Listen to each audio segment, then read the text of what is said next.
শীত মানেই পিঠা, আর এই শীতে কোনো ঝামেলা ছাড়া ফুলকো তেলের পিঠা কিভাবে বানাবেন তার A to Z রেসিপি আজকে আমি আপনাদের সাথে শেয়ার করব। আমার আজকের রেসিপি ফলো করে যদি পিঠা বানান তাহলে প্রতিটা পিঠা ফুলবে, আর ঠান্ডা হয়ে যাওয়ার পরেও নরম আর ফুলকো থাকবে। আশা করি আপনাদের সবার ভালো লাগবে। আসসালামু আলাইকুম আমার প্রিয় ভিউয়ার্স, চলুন তাহলে আমরা কথা না বাড়িয়ে এই দারুণ পিঠা বানানো শুরু করি।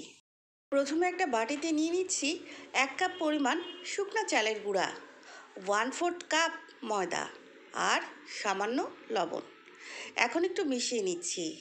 ভিউয়ার্স, এখানে আমি বাজার থেকে কেনা চালের গুঁড়া ব্যবহার করেছি। অনেকে মনে করেন যে চাল ভিজিয়ে বেটে বা ব্লেন্ড করে না নিলে পিঠা ভালো হয় না, কিন্তু এটা ঠিক নয়। শুকনা চালের গুঁড়া দিয়েও খুব ভালো পিঠা হয়। আমার মেশানো হয়ে গেছে। এখন আমি এর মধ্যে 2/3 কাপ পরিমাণ মানে 1 কাপের 3 ভাগের 2 ভাগ গুড় দিয়ে দিচ্ছি। এখন 2/3 কাপ নর্মাল পানি অল্প অল্প করে দিয়ে পিঠার গোলা বানিয়ে নিচ্ছি।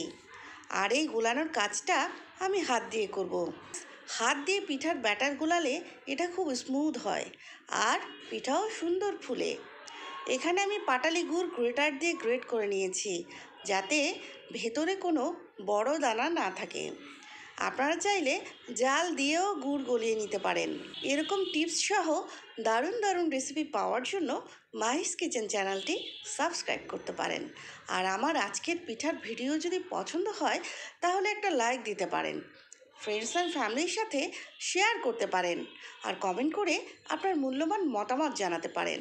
ভিউয়ার্স, আমি এভাবে হাত দিয়ে পিঠার গোলাটা ফেটিয়ে নিচ্ছি। এতে সবগুলো পিঠাই ফুলবে আর নরমও হবে। ভিডিওটি ভালোভাবে দেখুন যে আমি কিভাবে ব্যাটারটা ফেটিয়ে নিচ্ছি। এভাবে 4 থেকে 5 মিনিট ফেটিয়ে নেবার পরে আমার পিঠার ব্যাটারটা একদম রেডি। এখন আমি এটা ঢেকে 10 মিনিট রেস্টে রেখে দিব। ফিরে এলাম 10 মিনিট পরে। আমার পিঠার ব্যাটারটা সেট হয়ে গেছে। দেখুন ভিউয়ার্স, ব্যাটারের ঘনত্বটা কেমন হয়েছে। ভালো পিঠার জন্য ব্যাটারের ঘনত্বটা পারফেক্ট হওয়া খুব জরুরি। 1 কাপ চালের গুঁড়ার জন্য আমি এখানে যে পরিমাণ পানি দিয়েছি সে পরিমাণে পানি দিলেই পারফেক্ট ব্যাটার হবে। এখন এরকম একটা গোল চামচের 1 চামচ নিয়ে একদম গরম তেলের মধ্যে ছেড়ে দিচ্ছি। ভিউয়ার্স, এই পিঠার জন্য তেল অবশ্যই ভালোভাবে গরম হতে হবে। কম গরম তেলের মধ্যে পিঠা দিলে পিঠা ফুলবে না। আর যে পটে পিঠা ভাজবেন সেটা অবশ্যই গর্তযুক্ত হতে হবে। এই তো দেখুন ভিউয়ার্স, কি দারুণভাবে পিঠা ফুলে উঠেছে। অনেকে বলেন যে প্রথম পিঠাটা ভালো হয় না, কিন্তু দেখুন আমার প্রথম পিঠাটাও খুব ভালো হয়েছে। এখন আমি উল্টে পাল্টে ব্রাউন করে ভেজে তুলে নিচ্ছি। চলুন তাহলে ভিউয়ার্স, আমরা আরও একটা পিঠা ভেজে নেই। এই তো দেখুন, এটাও কিন্তু দারুণভাবে ফুলে উঠেছে।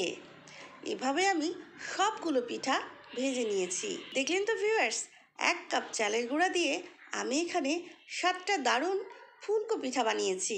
চলুন একটা পিঠা তাহলে আমরা ছিঁড়ে দেখি ভেতরটা কেমন হলো। এই তো দেখুন, ভেতরটা একদম পারফেক্ট হয়েছে। আমার এই রেসিপি ফলো করে এই দারুণ পিঠা আপনিও বাসায় বানাতে পারবেন, আর আমাকে কমেন্ট করে জানাতে ভুলবেন না। আবারও অন্য কোনো রেসিপি নিয়ে দেখা হবে ইনশাল্লাহ। সবাই ভালো থাকবেন, সে পর্যন্ত সুস্থ থাকবেন। আল্লাহ হাফেজ।